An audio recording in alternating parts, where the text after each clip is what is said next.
Entonces, ¿cómo medimos el viento? Ah, hay varias, digamos, escalas de precisión o de rigurosidad.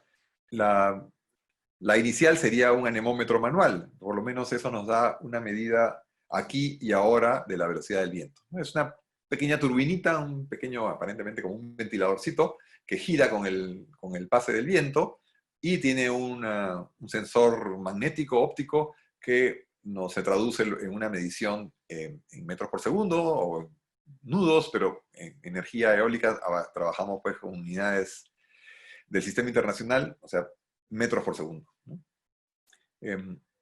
Entonces, este medidor de bolsillo es muy práctico para hacer visitas, para evaluar recursos de manera que sea de primera impresión y podemos sacar algunas conclusiones. Eh, pero bueno, no vamos a estar midiendo todo el día con ese aparato para hacer un registro, tenemos que tener eh, alguna otra solución, ¿no? Pero nos puede servir de primera aproximación. eh, si hacemos una visita, por ejemplo, a un lugar para instalar un pequeño sistema eólico porque nos han llamado y medimos el viento a las 3 de la tarde, que es una buena hora para medir el viento, y está en 5 metros por segundo, y las personas nos dicen, ingeniero, qué viento fuerte hay hoy día, ¿no? Está que sopla, ¿no? Bueno, sabemos que el sitio es malo, ¿no? Porque si para ellos 5 metros por segundo es un viento fuerte, significa que hay muchos más días y horas de viento menos que eso, entonces es un pésimo sitio. 5 metros por segundo no es una buena velocidad de viento para aprovecharla a nivel de tecnología eólica. O al revés, ¿no? Si nos dicen, hoy día está flojísimo, no hay nada, olvídese otro, acá sopla mucho más, no se puede estar parado. Bueno, podemos tener a nivel, por lo menos subjetivo, alguna referencia del potencial del sitio que nos llevaría a la siguiente etapa, que es ya poner una estación de medición, ¿no?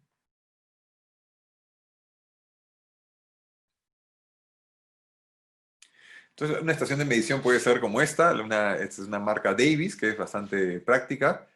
Si bien no es profesional, es más como amateur para uso casero, puede ser usada también para mediciones ya un poco más comprometidas, ¿no? Tiene un sensor multi-instrumento con un anemómetro de copas aquí, esta ruedita negra con 3 copitas es el anemómetro, que gira con el viento y registra la velocidad o emite una señal de acuerdo a la velocidad de giro. La veleta que está aquí abajo, señalada, ¿no? que indica la dirección del viento. Y en paralelo, este sensor tiene pues el medidor de humedad relativa, de temperatura, presión atmosférica y la posibilidad de también recolectar lluvia, ¿no? Que son cosas ya secundarias. Eh, el sensor tiene un enlace vía radio, vía ondas de radio, a la consola que tiene su antenita también. Entonces es cómodo porque una vez que establecemos el vínculo radial, no tenemos pues que pensar en cables ni nada y podemos tener una distancia considerable de hasta 300 metros entre uno y otro.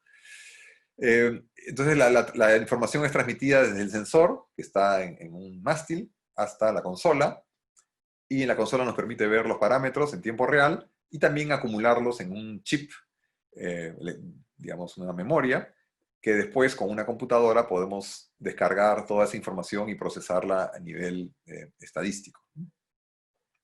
El enlace radial aquí tiene ciertas dificultades, a veces se interrumpe y nos deja sin información. Entonces no es tan confiable, pero sí puede servir para algunas mediciones. Esto ya es un equipo ya más profesional, donde están independientes los instrumentos. El anemómetro de cazoletas, como le llaman en España, o de copas, muy sensible, muy suave, montado sobre rodamientos muy especiales, con su sensor magnético de giro. Y la veleta también, que tiene una resistencia variable o potenciómetro para detectar en qué posición está el rotor, ¿no? Y esto no se conecta con radio, sino se conecta con cable. Un cable típico telefónico de multipolo, físicamente se conecta los bornes, ¿no? Los terminales de este instrumento a el registrador o el data logger o registrador, ¿no? Que es un aparato multicanal que puede manejar hasta unos 16 canales diferentes para poner varias veletas o varios anemómetros o otros instrumentos como sensores de temperatura, de radiación también. Podemos integrar todo eso en una tarjeta de memoria que al final otra vez la descargamos en la computadora y la podemos procesar estadísticamente. Ese es un equipo NRG, pero hay otros también, ¿no?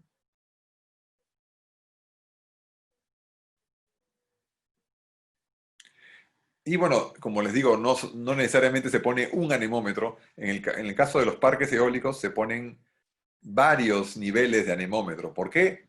Porque la turbina eólica, la máquina es tan grande, barre tanta área, tiene un diámetro de 100 metros de diámetro o hasta más. Entonces tenemos que medir el viento en diferentes alturas para sacar el perfil y hacer los análisis de los modelamientos, ¿no? Y en un parque eólico o en un prospecto de parque eólico donde se está haciendo el estudio para poner un parque eólico, ¿no? Lógicamente se hace antes de poner el parque eólico, se ponen varios, 4, 5, 6, depende de la extensión del parque eólico, se ponen estos mástiles de medición, cada uno con 3 o 4 niveles de anemómetro y veleta. Y todo eso converge a un data logger o registrador, ¿no? Cada anemómetro codificado ya se sabe a qué altura está para que después se pueda alimentar a un software que hará todo el análisis de estas mediciones. Estos mástiles se instalan por 1 año hasta 2 años antes de tomar una decisión de si el sitio es bueno o no para un parque eólico, ¿no?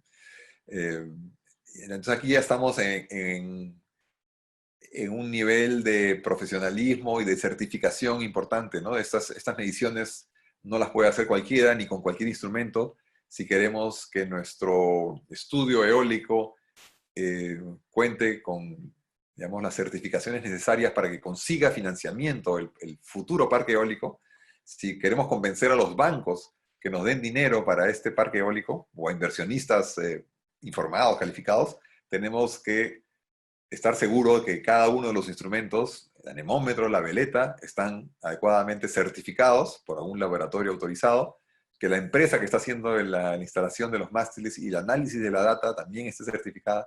Entonces es una cadena de certificaciones para garantizar la confiabilidad de la medición, porque hay muchos millones de dólares en juego, ¿no? Si la medición está mal hecha, hemos visto como el recurso va con el cubo de la velocidad, un error del 10% significa 27% de error en la cosecha de energía y por lo tanto la cosecha de dinero. Entonces ese 27% se puede tirar abajo el proyecto y hacerlo inviable, ¿no? Y el banco termina financiando un proyecto que va a fracasar. Entonces los bancos y los inversionistas especializados en energía eólica son muy exigentes con las mediciones y el periodo en el que se hacen, mínimo 1 año, mejor 2. Y otro fenómeno aquí es el crecimiento, el cada vez más notable de estos mástiles, porque como vamos a ver también más adelante, la energía eólica se caracteriza actualmente por ir creciendo en tamaño cada vez más. Cada año o cada lustro, las turbinas crecen y crecen y crecen, buscando siempre ser más competitivas y generar energía más económicamente. Y el camino es el camino de la economía de escala. Una turbina más y más grande produce energía más y más barata. Entonces los mástiles para medir el viento en estos escenarios de futuros parques eólicos de grandes turbinas tienen que ser más y más altos y con más anemómetros a diferentes niveles. Entonces se encarece y se vuelve más complejo todo, ¿no? Entonces ya estamos llegando a más de 100 metros de altura de estos mástiles porque las turbinas tienen de hecho más de 100 metros de altura.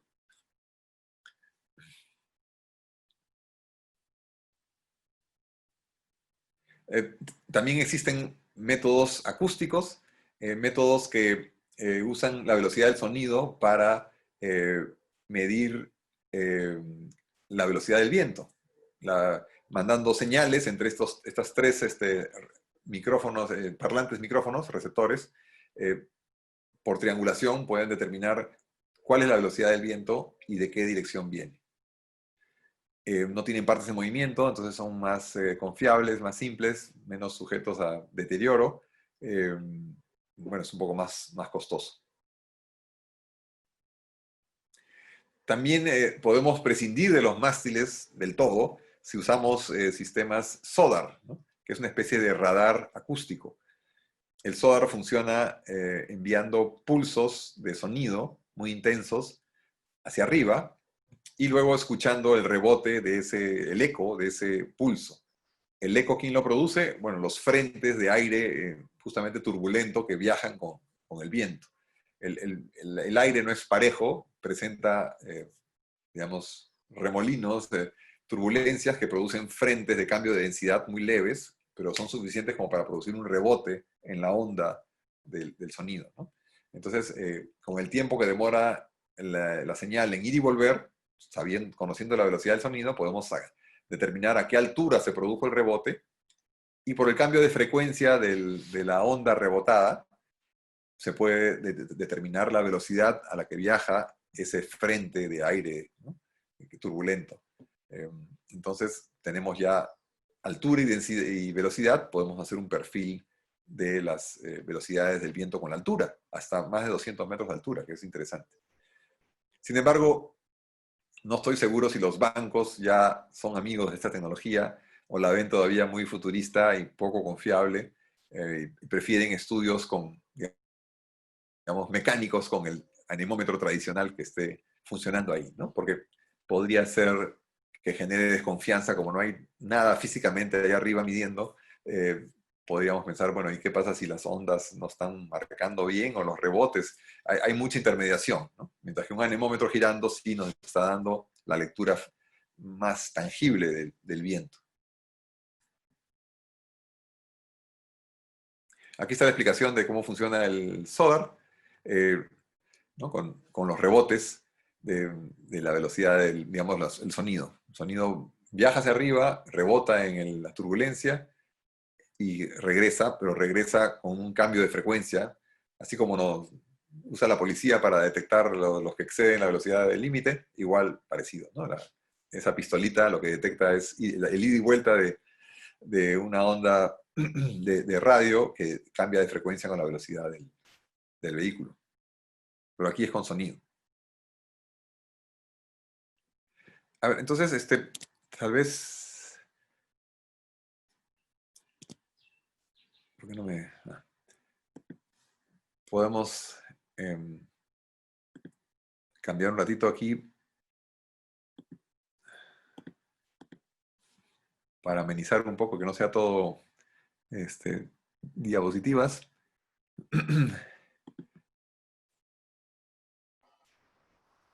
Ingeniero Franco, hay Sí, una pregunta en el chat. a ver. El ingeniero Eduardo Atoche pregunta, ¿cuándo se convierte en una estación? ¿Cuánto se invierte en una estación meteorológica? Bueno, Sí.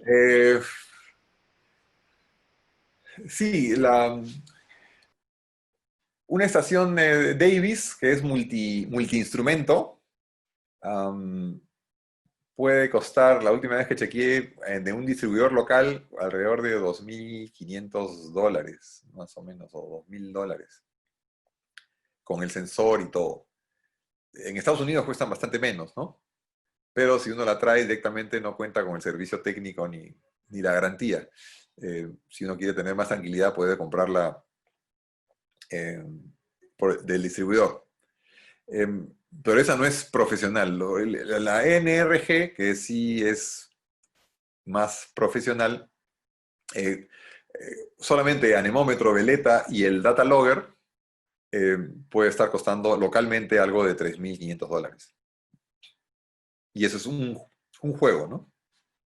Lógicamente, si uno está metido en el negocio de energía eólica y de prospección eólica, podrá conseguir mejores precios digamos, por un volumen mayor de comprar, no sé, 10 anemómetros y 10 veletas, pero por unidad más o menos cuesta eso, un set de veleta con anemómetro, con data logger, unos $3.500. No son equipos baratos, lamentablemente. El instrumento, el pequeñito de mano, ese sí, $60 o algo parecido. Pero eso, bueno, nos da como digo, una medición instantánea, ¿no? No, no podemos dejarlo mucho tiempo. A ver, vamos a... Creo si compartir esto. Para pasar un video del Parque Eólico Marcona, bueno, un video propio, después podemos ver un video más de la empresa misma. Pero este video es de una visita, a ver si la puedo compartir.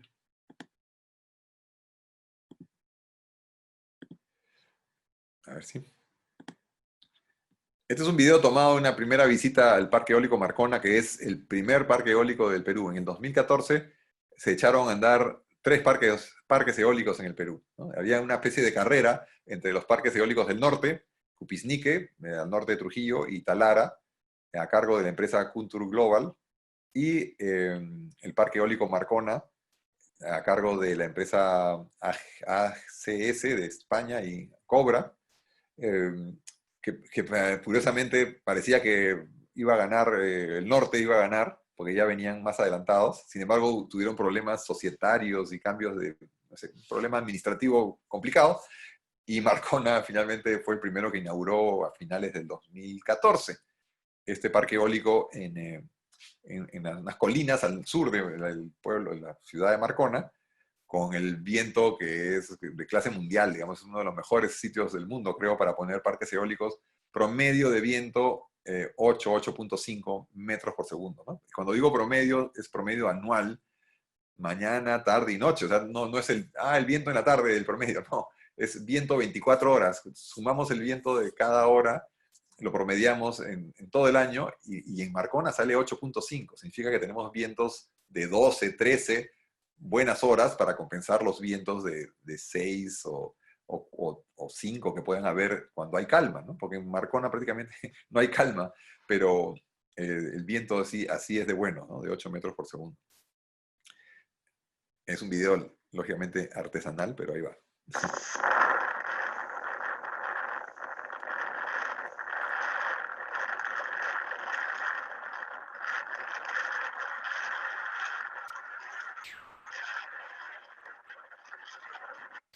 Aquí quisiera que presten atención a cómo se curva la pala. ¿Se dan cuenta? La pala, esta es una pala de 50 metros, bueno, tiene 49, pero bueno, 1 metro de núcleo. eh, Hace que tenga 50, por lo tanto la máquina tiene 100 metros de diámetro. La torre tiene 90 metros, eso que estamos viendo acá arriba está a 90 metros de altura. Y las palas, que las podemos ver en otro video, transportadas por la carretera, pesan cada una 7 toneladas. Esta es una máquina de 3 megavatios. Y vemos, puede causarnos alarma ver cómo esta pala se curva hacia atrás, ¿no? Pero así es, está hecha para que se curve. Es un poco una filosofía de diseño, de mejor es que sea flexible y liviana a que sea rígida y pesada, ¿no? En cualquier cosa dinámica, siempre es deseable que sea, dinámica me refiero a que está en movimiento, es deseable que sea ligera. Si la ponemos muy pesada, las fuerzas de inercia sobre ese componente van a ser tremendas. Entonces, los equipos giratorios o de movimiento tienen que ser ligeros.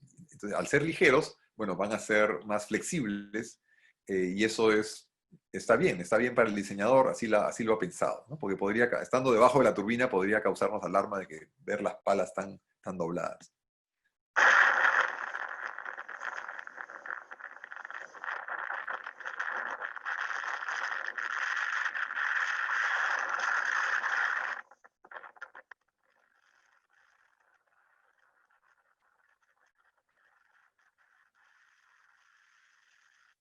En esta primera etapa, en el 2014, se pusieron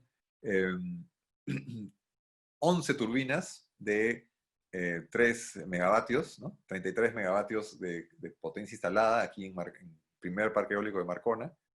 Y luego este parque eólico acopló un segundo que se llama Tres Hermanas, que triplicó la potencia instalada ya a los bueno, 90, casi 90 megavatios o casi 100 megavatios. Aquí vemos entonces las otras 10 turbinas instaladas en esta loma que enfrenta al mar al sur de Marcona.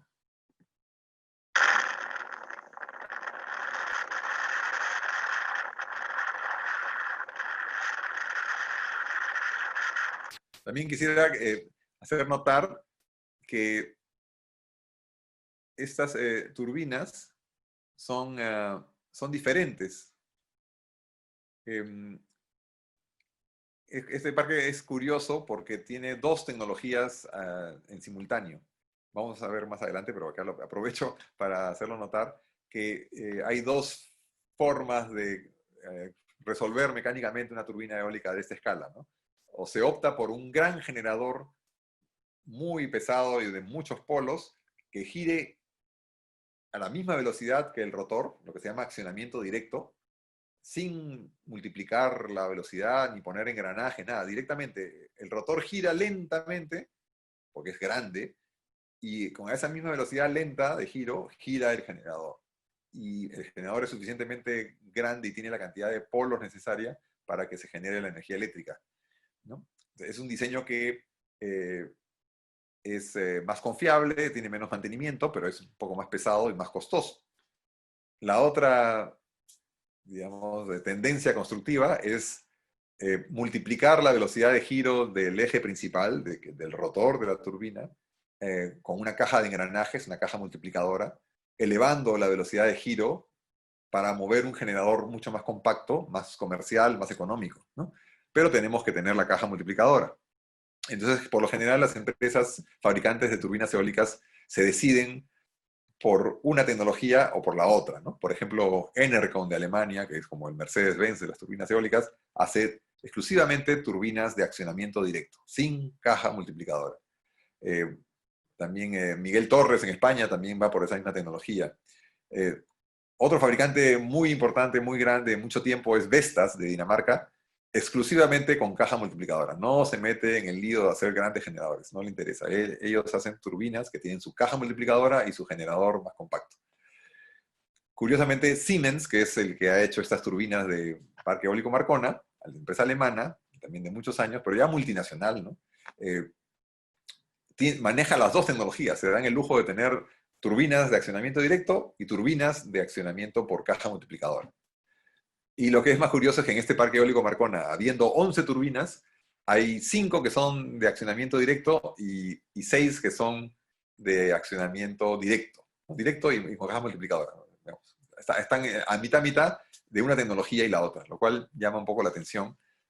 Y hasta ahora la explicación que me han dado es que de esa manera se optimiza el funcionamiento del parque eólico, pero yo no me la creo, no sé, no entiendo todavía muy bien, porque lógicamente es más complicado manejar dos tecnologías y dos niveles dos stocks de repuestos y dos posibilidades de problemas que solamente un tipo de máquinas con un tipo de repuestos y un tipo de problemas, ¿no? Pero bueno, ahí está el parque eólico funcionando desde el 2014 con sus dos tipos de turbinas, ¿no?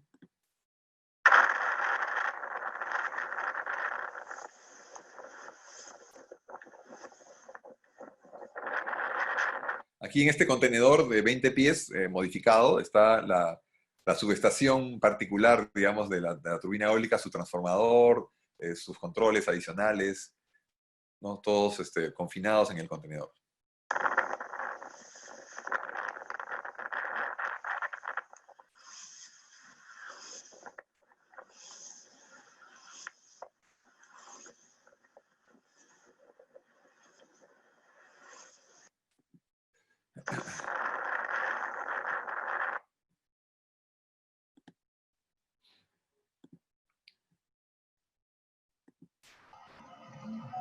Ingeniero Franco, tenemos Sí. otra consulta en el chat que fue antes del video y el ingeniero Ruperto Espinosa pregunta ¿cuántas estaciones debe tener para una buena prospección?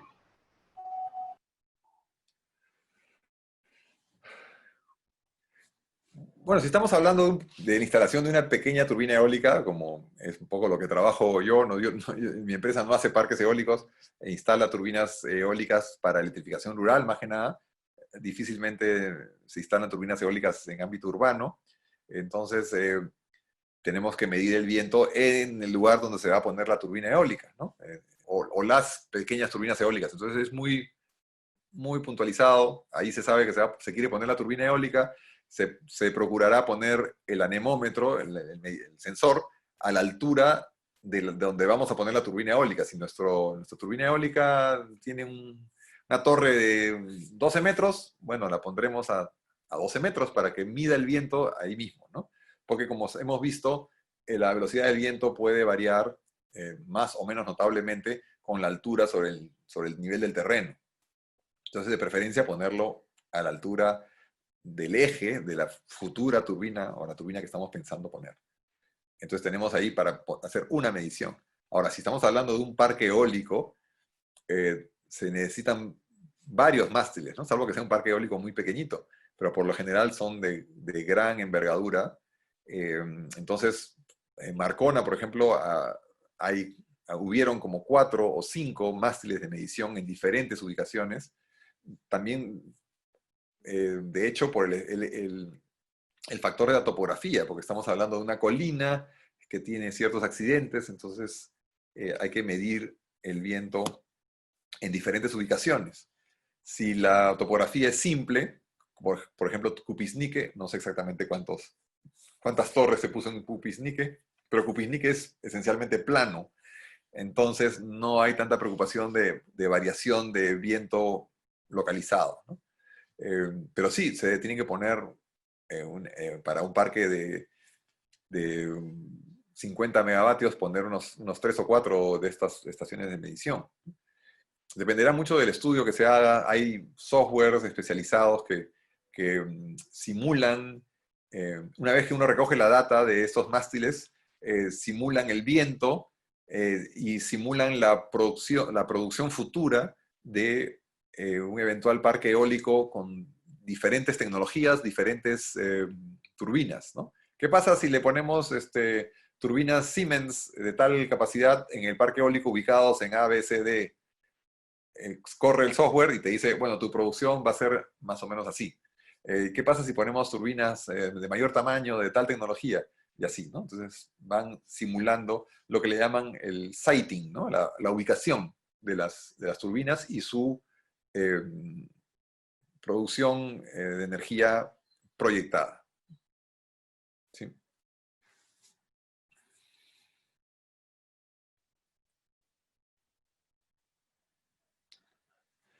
¿Cuántas turbinas eólicas debe tener un parque eólico? Bueno, actualmente la tecnología de las turbinas eólicas está evolucionando.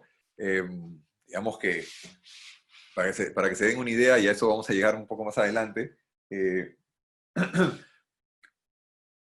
el año 92, la tecnología, digamos, punta, la tecnología más desarrollada de turbinas eólicas estaba alrededor de 500 kilowatts, quiere decir medio megavatio de potencia para las turbinas eólicas. Era una turbina de aproximadamente 40 metros de diámetro, ¿no? Y eso era lo que causaba asombro en el 92, bueno, hace 28 años, ¿no? Eso ha ido cambiando, aumentando. En el 2000, en la década del 2000 ya se pasó largamente la barrera del megavatio y ya se estaba hablando de turbinas de 1 megavatio, 1.5, ya de diámetros de 80 metros, ¿no? Uno se distrae un poco y después ya están las turbinas eólicas pasando los 3 megavatios. La tecnología, digamos, estándar actualmente ya está por los 8 megavatios. Son máquinas que tienen 160 metros de diámetro. Y la tendencia es a que ya se está hablando de pasar los 10 megavatios. Ya hay turbinas que no sé si ya son comerciales, no, ya están en etapa comercial. Son turbinas para aplicaciones en el mar, ¿no? Offshore, no necesariamente sobre terreno, sino sobre el mar. Y son turbinas que ya están llegando prácticamente a los 200 metros de diámetro y excediendo los 14 megavatios de potencia. Entonces, la cantidad de turbinas que se ponen en un parque eólico van a ir también cambiando y siendo menos turbinas y de mayor potencia. Eh, También hay que tener en cuenta la interferencia de las turbinas entre sí, ¿no? No sirve pues poner tantas turbinas juntas, hay que dejar mínimamente 10 diámetros de una fila y la siguiente. Digamos, en el sentido del viento, la siguiente turbina que pongamos tiene que estar 10 diámetros más atrás.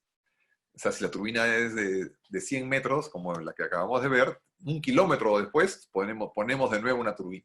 ¿Por qué? Porque tenemos que dejar que el aire nuevamente tome velocidad, se mezcle con el aire que no ha pasado por la turbina, gane otra vez energía y esté listo para ser pasado por otra turbina. Si no, la segunda turbina va a estar pues, con un déficit muy grande y trabajando con un viento muy turbulento, muy sucio. Se le dice viento sucio al viento turbulento, ¿no? Y también de lado a lado, mínimo 3 a 5 diámetros. Entonces, eso limita la cantidad de turbinas que podamos poner.